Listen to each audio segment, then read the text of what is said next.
Hey guys, Jem here and welcome to my colouring cave. Today I am going to talk about one pencil shading.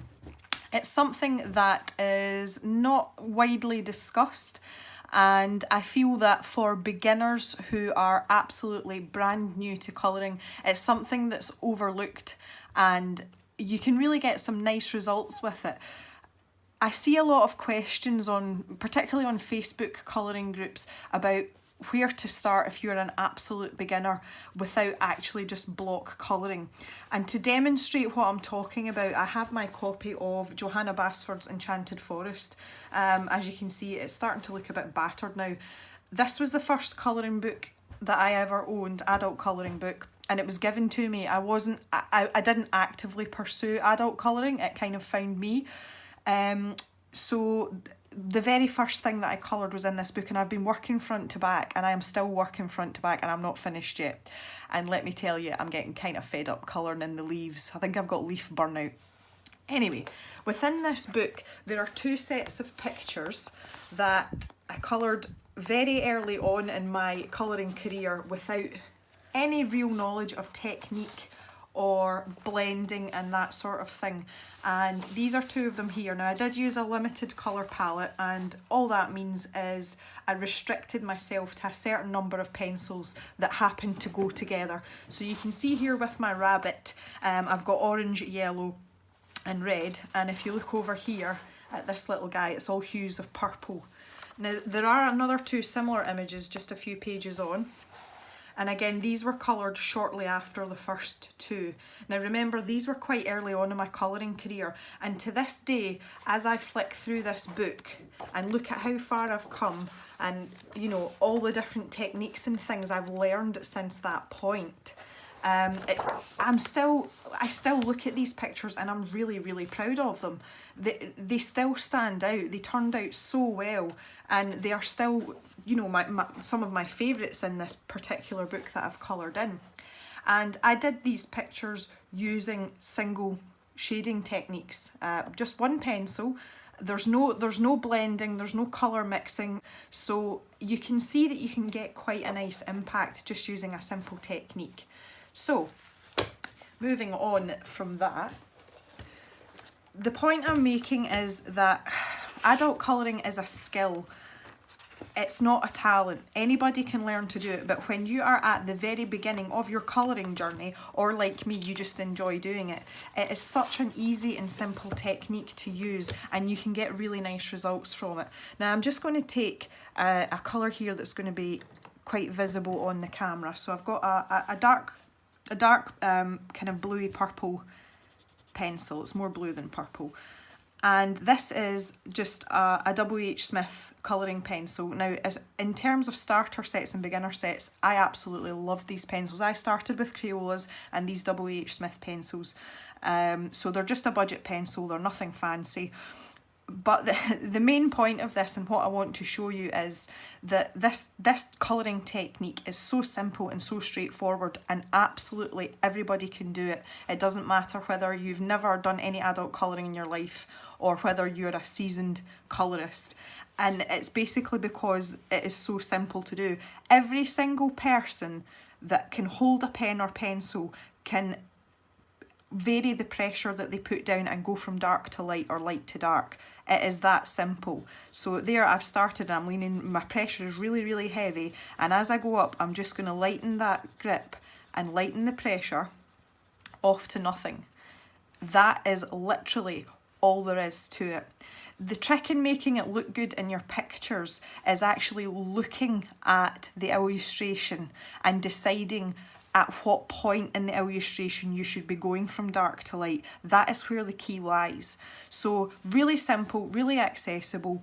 You can do this with any pencil obviously, and absolutely everybody, old, young, new to colouring, seasoned colourist, everyone can do this. And that's how I achieved these effects in my Johanna Basford book, just simply by using that technique. So what I wanted to do was, just before I started filming, I scribbled out a really quick line art, just so that we can discuss some of the ways that you decide whether you're going to go light to dark, dark to light, where, when you're going to do it. So here we go. Just did a really rough butterfly. Now I know he's not perfect, his little antenna thingies are a little bit squint as well, but for the purposes of what we need this for, this is perfect. So one of the things you want to look at if you're going to use this technique is deciding on where you're going to start dark and go to light, or if you prefer to work vice versa, that's fine. The best way to do it, and the way that I would do it, is to go with the contours of the actual line art. So if we start with the butterfly's body here, we can see we have this rounded top for his head, and if you look further down, there are these sort of slightly curved lines all the way down. Now just because we're on this particular bit, if it was me and I was thinking about using this technique, I would start with the darkest on the outside. So again, I'm pressing quite heavily, but what I'm doing here is I just want to get the shape of his head down in colour. So I would say this is probably medium pressure at the moment, just to get that nice line on the outside. Now I'm going to start with my little circular colouring motions, which I'm sure you've all heard of and you know what you're doing, and I am using a light pressure here. And all I'm doing is gradually making that lighter and lighter until I really am just, you know, kissing the paper and no more. So you can see there, without much effort at all, we have a rough transition from dark to light. So now all I'm going to do is go back over it, just a little heavier pressure, and make my circles a bit bigger to darken up that outside again, so the darkest part becomes thicker, which goes in the curve of his head. And again, same thing, as I start to work into the middle, I'm going to lighten up a little bit. And what I'm doing here is I'm trying to just sort of smooth out that gradation from dark to light. And then I'm going to work my way into middle, and again I'm just tickling, I really am just tickling the paper, I'm not really pressing anymore. Okay, so you can see there that has given you a little bit of contrast from dark to light. Now all I'm going to do is continue down the way I started round the head, and I'm going to do the same down this first part of his body. So there we are, there's the nice thick lines, and then start my little circular motions with a medium pressure, and we'll just join them up to the head that we've just done there. Now, to keep this sort of similar gradation throughout, I'm just going to work in, again lightening the pressure as I go. Now if you feel as if you're too light and your transition isn't smooth from the outer edge to the inner edge, just go back over. Now you will have heard lots of YouTubers talking about using light pressure and light layers. This is exactly what I'm doing here. Even with budget pencils, you'll still get a decent lay down, so if you take your time and use that light pressure, you can build up over the top of it. If you go in with a really heavy hand first time, you may not be able to smooth out those lines. And I'll just give you an example of that here. You can see that was the first shading that I did. So if I go like this, and that is a really heavy line, okay?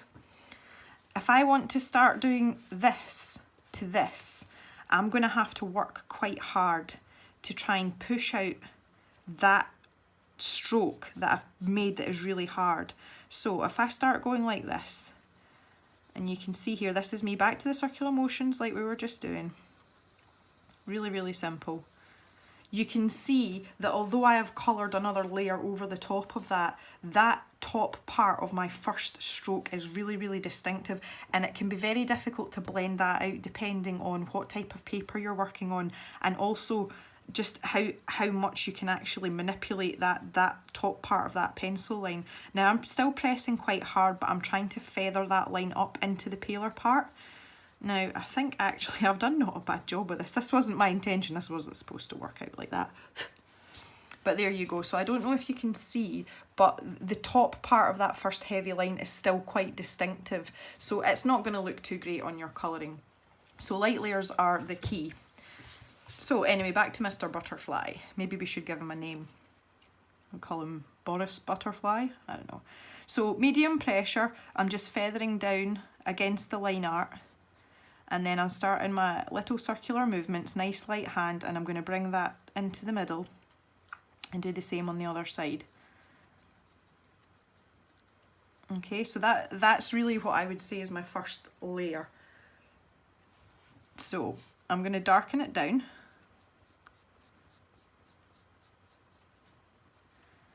Heavy pressure on the edges and bring it in.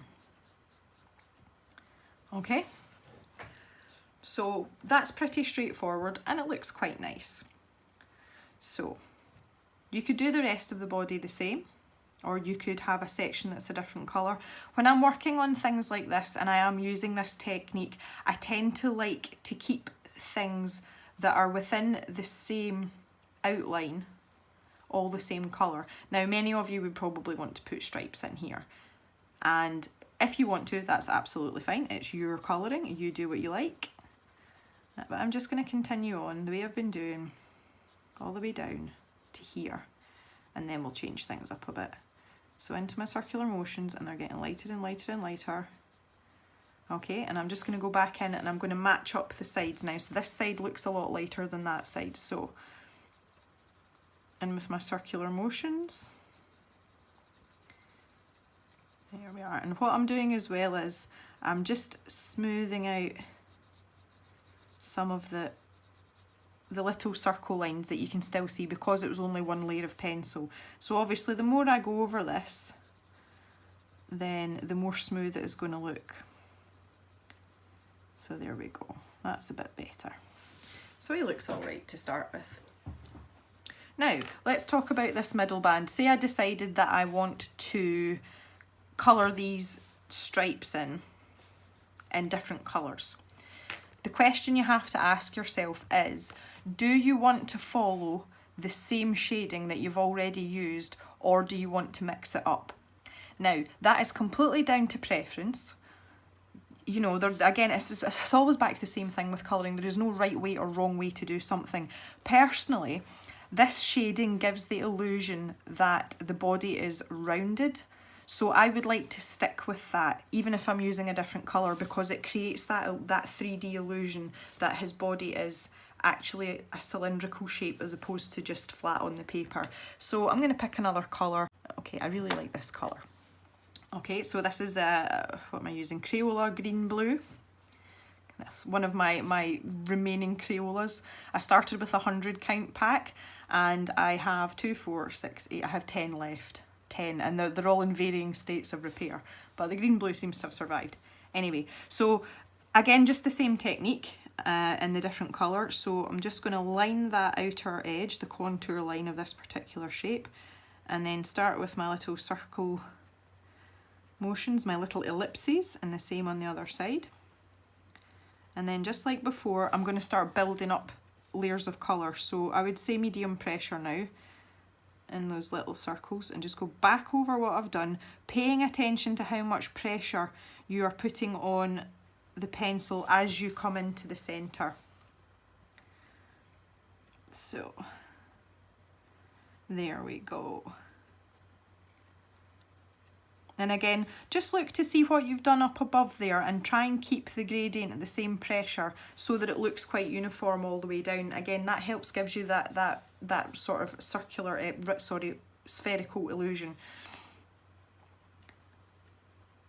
And if you feel that there's too much white showing, you know, be braver, bring the colour in more. And I think that's something that I find quite a lot with new colourists as well, is they're not brave enough. It's like, oh, I don't want to do this in case I mess it up. Colouring is an adventure. You've got to be brave, you've got to try stuff. There we go, so I'm going to bring that much further in. Now you can see there, even from that distance, that the colour does look much brighter, and it's because obviously there's less of the white shown in the paper. So it's up to you. But again, the good thing is, if you've not been brave and you do keep it quite sort of conservative, when you step back and look at it later on, if you decide, oh, there's far too much white showing, the picture looks quite wishy-washy, it's not vibrant enough, go back in with those pencils, put another layer on and bring it further in. So let's just do that with this little guy's top part here, because I think he could do with being more blue than white. So I'm going to use a medium pressure here because I do have quite a lot of pencil down on the paper now, and I don't want to be here for days. So coming into the centre now, closer to the centre, I am using a sort of light to medium pressure, but I'm just encroaching on some of that white that we had before. And as I come back to the outside, I'm pressing a little bit harder. Try and keep the gradient quite smooth. Okay, so you can see right, his head is now more blue than white. And I'm going to do the same down here. Let's get him blued up a bit.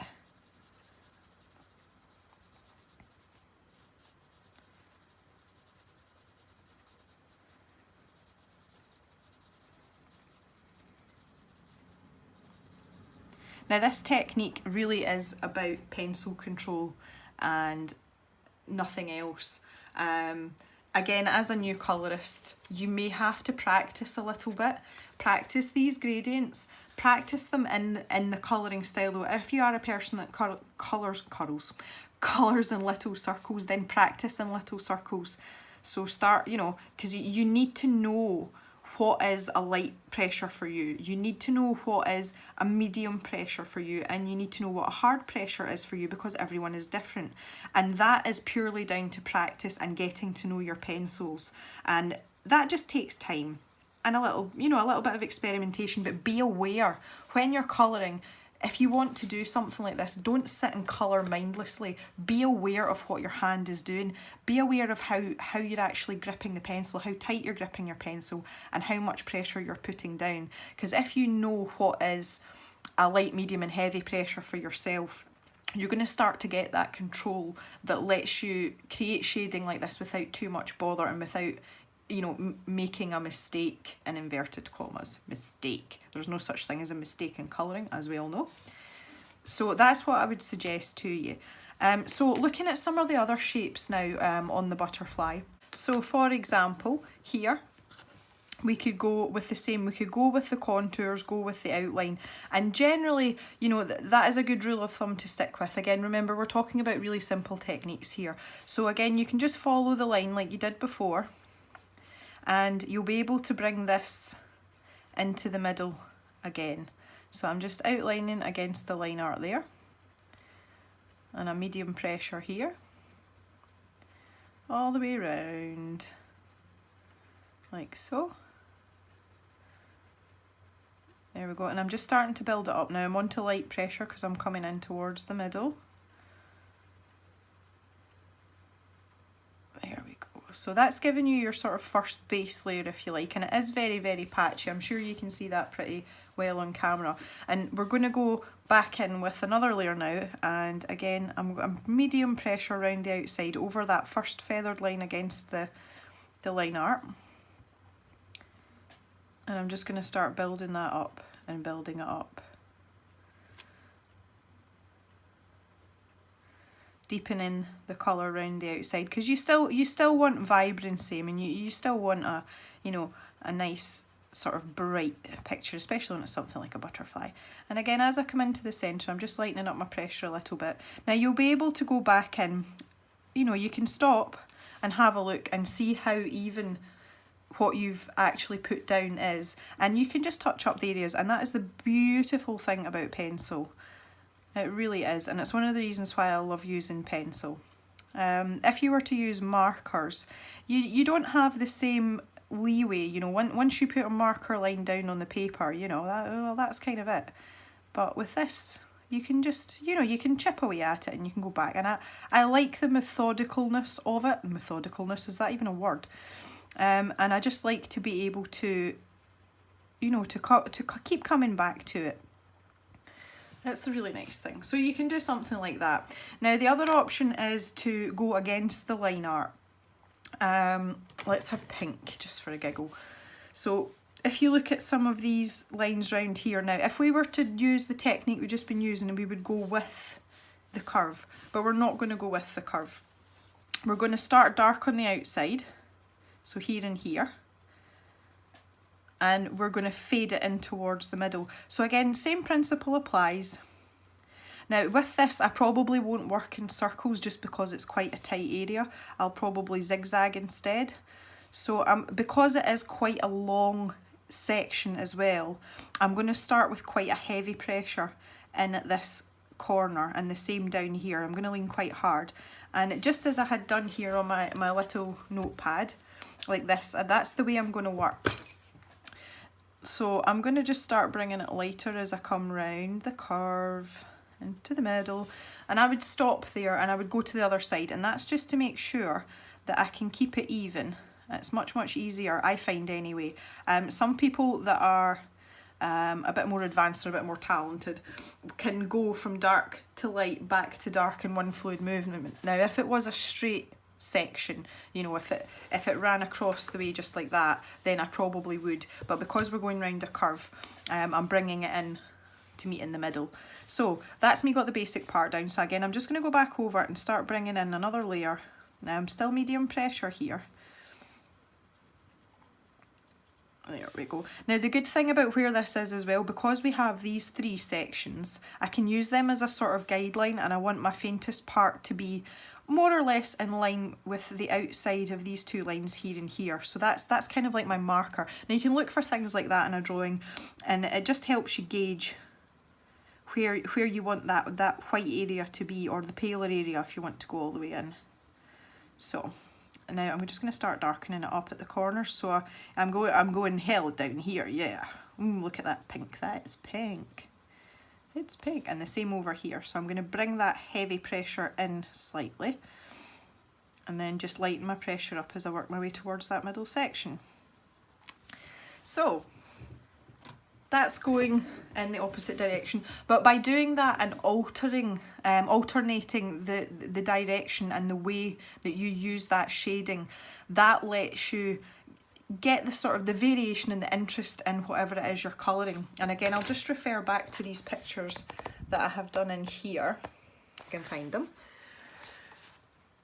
You know, you can see that I have used the shading in different ways. For example, down here, I've started with the darkest, the heaviest pressure in the middle of these little orange leaves. Again, I'm just gonna hold that up so you can see a little bit better. And I've faded them out the way rather than working from the outside and moving towards the centre.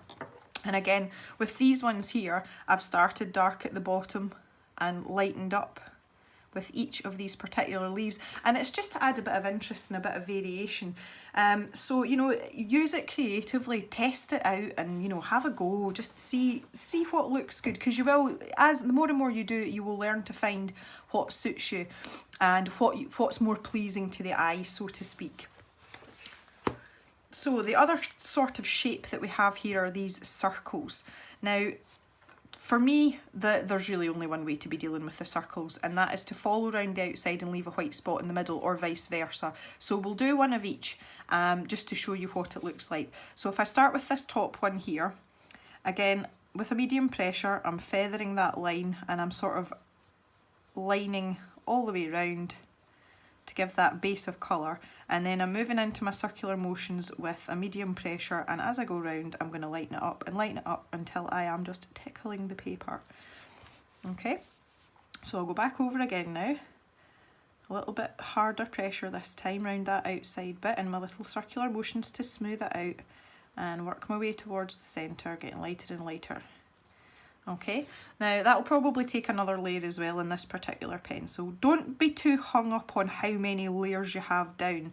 Use your eyes, that's what they're for. You know, look at it and think to yourself, oh, do I want that deeper, richer? How much colour do I actually want? How vibrant do I want it? And again, the great thing is you can walk away, go make yourself a cup of tea, come back, and it's that first glance at it, whether the impact is there. And if you look at it and go, then you know you maybe need to go in and go again. So that's working from the outside towards the inside. So if we go the other way, you start with a really hard pressure dot in the middle, and then as you work out, lighten that pressure up. And again, this is all about how much control and how well you know how hard you're pressing, how aware you are of it. And you're just leaving that tiny little white edge round the outside. Again, I'm just really like barely touching the paper here. Now to me that looks far too pale. I wouldn't be happy because there's too much white in that. So again, I'm going back into the middle, pressing a little harder, and then just working out the way, releasing that pressure as I go until I'm happy that there's not too much white showing in the paper. Now again, this is a little bit more awkward just because of my my drawing skills, because that is clearly not a perfect circle, but I did draw this freehand. I just sort of scribbled it down with a pencil and then went over it with a liner pen. Okay, so you can see there just from looking at it, it gives you two quite different effects. Both are equally as useful. The one thing I will say is if you're using this technique, it does often help to have the adjacent shape with the darkest colour against where your white was, and I don't know if that makes any sense or not. But so if I was using this section here, I would have the heaviest pressure next door to where I had the lightest pressure from the last shape. So just even outlining that in that blue pencil, you can see that it's made that white area pop, which helps to bring out, you know, the sort of visual impact of it. So if I do gradiate outwards, just the way we've been doing, exactly the same technique. See, it's so simple, it really is so simple. And I work my way out here. Then you can see how much that white stands out compared to before. So that's just one way of deciding what sections you're going to shade from dark to light and which way round you're going to do it. So if you have a little think about it before you start a particular section of your picture, then you'll find that it works out, you know, a lot better. You can plan for it, so to speak. So I'm going to go ahead and finish the rest of his body, and I'm going to finish the rest of this wing, and we can talk a little bit about this section down there after that.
Okay, so you can see here as I'm working down the body, what I'm trying to do is I'm trying to maintain the white area in almost a stripe down the middle.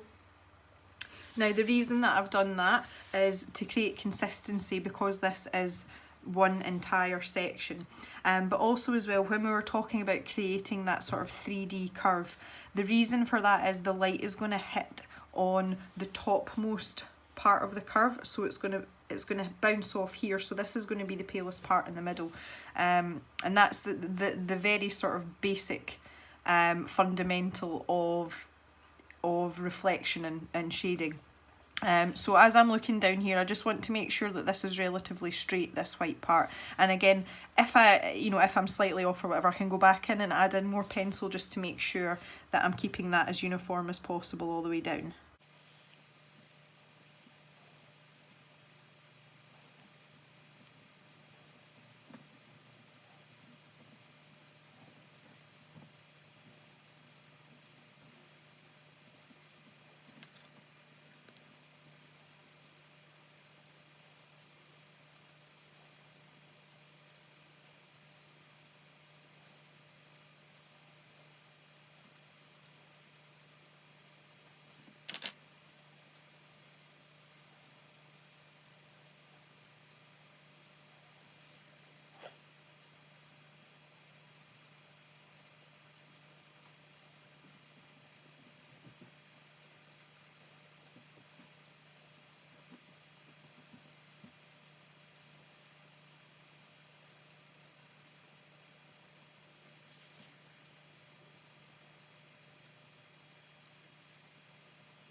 Okay, so that's starting to look pretty good there.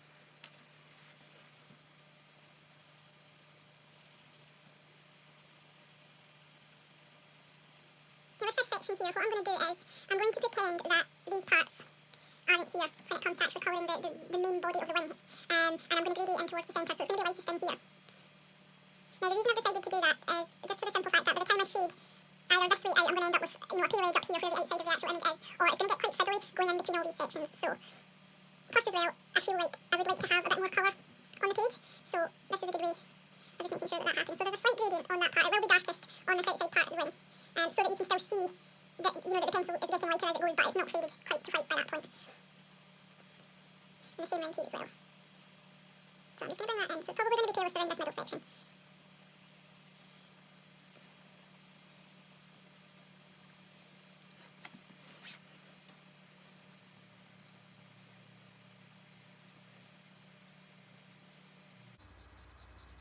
Again, same here, I'm not leaving any white here because this is going to join this section in the middle.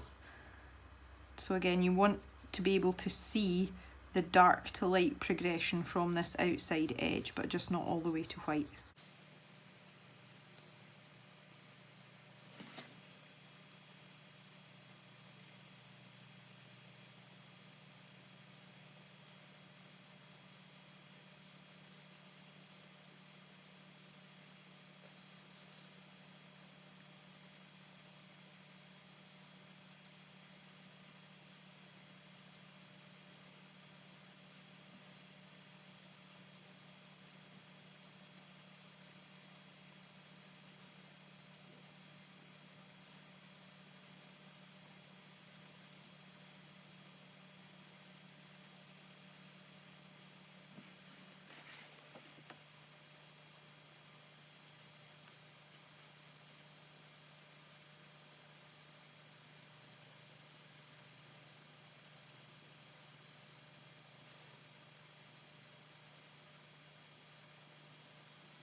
Okay, as I'm working into this middle section now, I am very light pressure, and I don't want to leave any white on the page. I am going to continue to cover all of this, but with a very light touch, really just kissing the page and no more. And it's just because it's a larger area, and I personally, and it is preference, I don't want that much white on this image. I feel as if there should be some colour there. So I'm just really tickling the paper, like really just really light, just resting the tip of the pencil on the page. Okay, so let's talk about this this part here now. Again, to me this makes sense to either follow the contour of the line art or to match it up with what's going on here. So we could go dark to light from here to the middle, or you could go the other way, you could go dark to light from this side and this side into the middle, because you have a dark edge here too. It's entirely up to you. Personally, I like the variation and you know the fact that it draws your eye to other areas. So I'm going to go from the outside corners here and I'm going to work my way into the middle.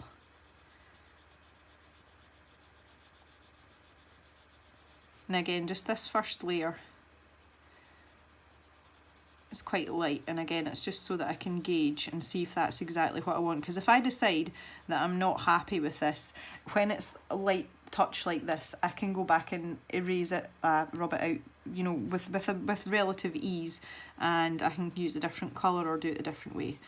If you have that heavy pressure down, you will struggle to try and erase all of the colour from the paper, because as we all know, coloured pencils, they don't really like to be erased. They don't like that. It's like, yep, I'm sticking here.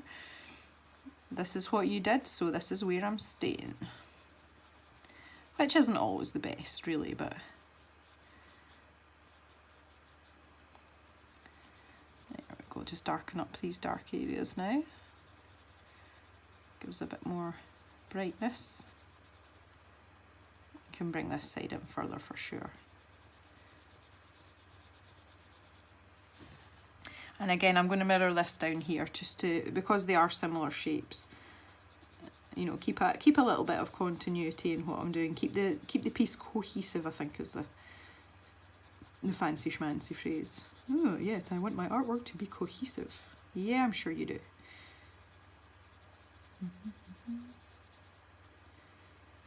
Like this. There we go, that's not too bad at all. Okay, so let's talk about down here. Now there's a lot of stripes going on here. Stripey, stripey. So in this particular section, again, thinking about what we did up here, it is doable. I mean, it's perfectly doable, but to have the gradation going from the outside into the middle in each of these stripes, not only is it going to be incredibly repetitive and you might get bored doing it, but it's going to give you a bit of a headache as well, because there's a lot of lines going on. So I think what I'm going to do is employ the method I used in some of the leaves in my Johanna Basford pictures, and I'm going to go dark to light in each section. I'm not going to do it on both sides. So I'll use this large section here as an example. So I'm starting with my heavy pressure on this right hand side of the stripe, and I am gradually going to lighten up my pressure, but I'm going to take it almost to the other edge. So basically I just want to leave a little band of white round this, beside this outside line. Now what that's going to do is, before up here I talked about what was adjacent to the part that you've just coloured, it's the same thing here. It's going to give you a nice visual impact if you have this little band of white up the top here, and we start on the next stripe with the dark pressure. I'll go back and finish that one in a minute, but just so that you can see what I'm talking about here. If I put down that colour there, the contrast next, and that's quite difficult to see on camera, I'm terribly sorry guys. Let's go a little bit heavier, just so you can see what's going on. Okay, that's a bit better.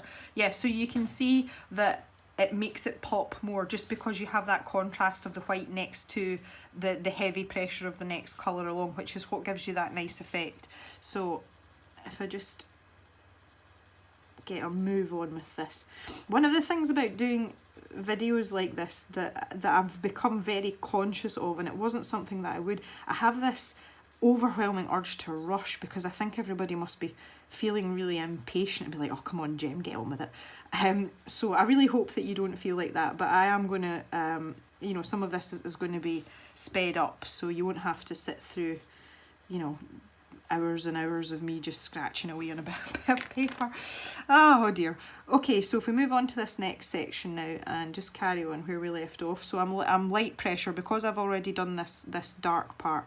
I am on light pressure just to build up the colour and the shading, and bring the colour again quite close to this next line up. So that depends, again, that's down to preference how far up you want to bring it. Personally, I find that just a little sliver of white is all you need. I mean, after all, we are supposed to be colouring, so you would assume that you would want the majority of the paper to have pencil on it.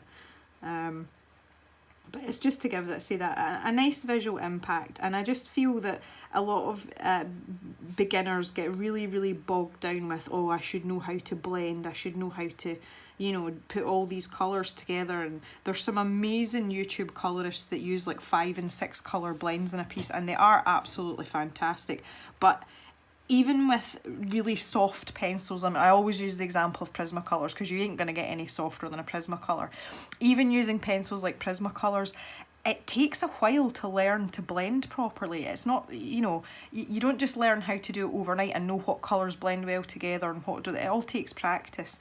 And it can be quite overwhelming, especially if you are not, you know, you haven't done a lot of colouring, or you're not particularly artistically inclined. And it's not to say that you can't learn how to do it, because you absolutely can. That's one of the beautiful things about colouring, is it's a skill, it's not a talent. But you have to take these things at a time, you know, one at a time. You have to build up your basics, practice your basics and get good at them, because if you don't have that foundation, you're going to find that when you come to do more complicated things, you will struggle, because you don't have the continuity and the consistency of your base skills. Now obviously the base skill here is pencil pressure, and you know, I've already said about getting to know your own pencil pressures and what is light, medium and heavy. So that is just a really important fundamental, both of drawing and colouring. So I would strongly advise that you have a little bit of practice, because what it means is when it comes to layering and blending, you're going to find it a lot easier, because they are key components of being able to do each correctly and effectively without worrying about making mistakes or, you know, things not working out. So it is really important to be able to do this. And as I say, it just so happens, luckily for us, that when we do use this technique, it can bring out some really lovely effects in the pages that you're colouring. The other nice thing about it as well is if you are working on something a little bit more complicated and you're working with a lot of sort of finer details, and there isn't space to go in and do a 2, 3, 4, 5 colour blend, in the sort of tighter spaces you can do this, and you're still going to get, you know, a sort of shading effect, but you're not competing for space to try and squeeze in as many colours as you like. A prime example of somewhere where I use this technique quite a lot is Kerby Rosanes' books. His books are spectacular. He is one of my favourite illustrators. But the level of detail in some of his pictures is just absolutely insane. And with the best will in the world, you're not going to be able to squeeze a 3 colour blend into some of his tiny little, you know, doodly characters and things that he's got in there. And if you do, it's probably not going to be big enough for you to actually see the effect, and the colours are probably just going to look muddied together. So in those little tight spaces you can do something like this, and in that instance, you know, the white of the paper is your friend. We have this compulsion to, you know, fill up every single square inch of paper. One of my university lecturers used to use the phrase, nature abhors a vacuum. And what he meant by that was that nature will try and fill up any sort of hole or space. For example, if you cut yourself, your skin will try to knit over where, you know, where you've cut yourself, because that's the way the body heals itself. That having a hole of any description anywhere is, you know, one that's not meant to be there, is in our nature. It's like, you know, it's built into us to want to cover it up or fill it in.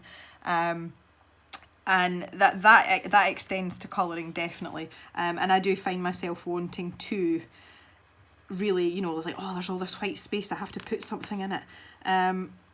So just remember that when you're, especially, you know, I mean, this video really is for people who are really new to colouring. So remember that sometimes, not all the time, but sometimes the white of the paper can be your friend. And I think this whole technique just really sort of points that out. You know, you can get some really nice stuff going on.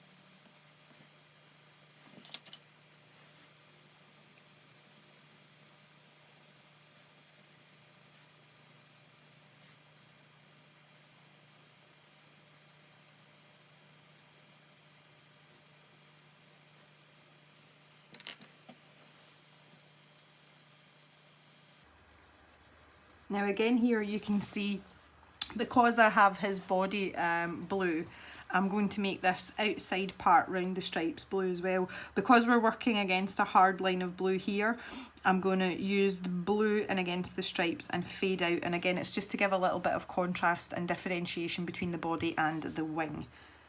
So this goes back to the rule of if you're using the same colour side by side, especially, the part adjacent to your darkest part you should really make light, and it just helps. And you can see that looks much better. If I'd filled that in dark blue, it would sort of smoosh together a bit like here, where this line for this stripe is. You know, it would look a bit too uniform, and because it is a separate part of this butterfly's anatomy, I want to differentiate it. You know, I want it to stand out. So those are things for you to think about as you colouring. And again, that's something, you know, if you plan ahead a little bit. Now I'm not suggesting you plan out every last colour, where it's going, how you're using it, because if you did that you probably wouldn't get much colouring done. But it is in your interests just to have a wee think before you start colouring. You know, have a ponder. You probably know roughly what colours you want to use. I tend to find that with most pieces that I'm going to colour, there'll be at least one part or one component of the image that speaks to me and says, you know, you need to make me blue, or you need to make me green, or, you know, and sometimes that's all you need just to get started. And as you go along, you will find that the rest of the picture will become apparent. Sometimes that's not the case. You know, you do get an odd time where you're like, oh, I just don't know what to do with this. You know, you're a bit kind of out at sea. If that happens to you, the best advice I can give you is to just get up and walk away. Or if you're totally in the colouring zone, then go and colour something else and come back to it later. It's amazing what, you know, your eyes being fresh can do. I did have a particular illustration like that just recently, and I was so frustrated because I wanted to finish it because I'd got on so well, and then I just sort of hit a brick wall and I just didn't know where it was going. There was quite a lot going on in the picture, and everything that kind of sprung to mind, or, you know, that I pondered on, nothing seemed to fit properly. So I literally just closed the book and walked away, and I didn't go back to it for nearly a week, which is very unusual for me. It may, you know, some people are you know, do that on a regular basis. If I start something, I tend to want to finish it within a reasonable period of time. But I left that for a whole week, and then I came back and looked at it, and when I opened the book I thought, oh, I know what to do with that, and that was it. So yeah, just an extra piece of advice for you there. Okay, so we're going to move down here now. I think with these large circles, oh, look, I made a mistake. With these circles, again, just to keep the whole butterfly cohesive, I'd like to do these the same colour as these, just because it is the same shape. I would like to do it this way to have that impact, but I just think that this is more aesthetically pleasing. So I'm going to go with the dark on the outside, or should I say the heavy pressure on the outside, rather than the opposite. So I'm just feathering in that line against the line art there, the way I've just been doing. Exactly the same technique, nothing new here now. And I'll just give that a little squiggle round and round and round. There's something very satisfying about doing this in a circle. I don't know why. It feels nice. It's relaxing. That's what colouring's supposed to be, relaxing. I think that's why about 95% of us do it, because it's fun and it's relaxing. See if your colouring's stressing you out, you need to stop colouring. Okay, so because we've got dark here, this bottom bit, which I'm going to colour in blue as well, dark line's going to be on the outside. I'm going to do this. I am trying really hard not to move the paper about. It's not something that bothers me watching other YouTubers. You know, I am a chronic paper turner. I always have been. And I know that some people, it absolutely drives them nuts when they're watching a YouTube video. So for those people, I'm going to try my hardest not to do it. There are some times, I mean, there are just some angles that you can't make your wrist bend into, you know, that just happens sometimes. But for the most part, it's more of a habit that I just need to get out of. So I'm going to try, and you know, doing YouTube videos is quite a steep learning curve as well, and obviously I'm very early on into this, so I have to learn as I go along too, so please bear with me, but I am going to try really hard to stop turning the paper as much. I can't promise that I won't stop doing it completely, as I say, because the human arm only bends in so many directions, but I think I could limit it considerably more than I do at the moment, but it's not something I'm always conscious of.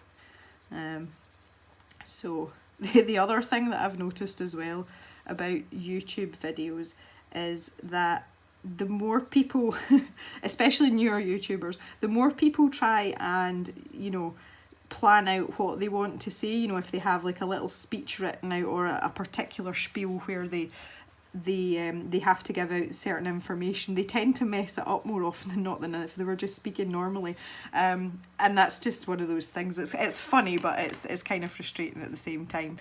And I've already got like a blooper reel the length of my arm from doing these videos. Most of them contain bad words though. Don't judge me, I'm not a bad person, but sometimes, you know, things just come out. So yeah, there is a lot to learn with being a YouTube person.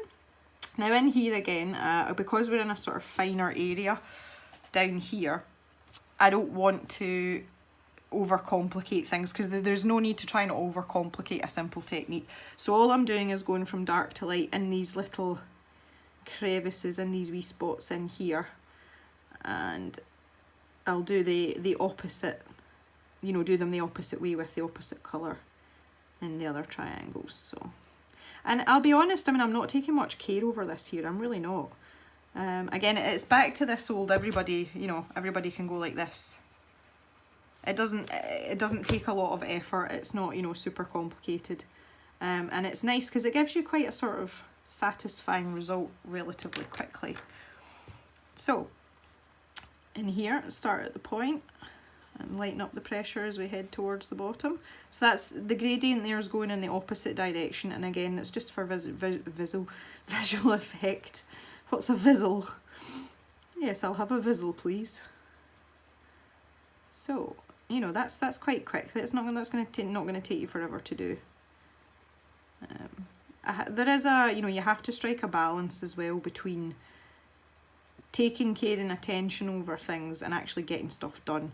You know, there has to be a balance there, particularly if you do not have the luxury of having all day to colour, which most of us don't. Some people do, and you people that do, you are so lucky. I wish it was me. Okay, so there we go. So hey, that looks quite pretty for not a lot of work. I hope that you found this technique helpful, especially if you are like a super beginner. Please go and try it. I'm going to go and finish this off camera, but when I post the video I will put a slide in of the finished picture at the end for you to look at, so that you can all see how pretty it looks when it's finished. So thank you very much for taking some time to come and see what I'm up to and listen to me rambling. If you like this video and you want to see some more, please give me a thumbs up, that would be real nice, and let's see if we can get this going. Feel free to subscribe as well if you want to see more, because the more subscribers I get, the more videos I will do. Okay, well, I hope you all have a lovely day and we'll see you soon.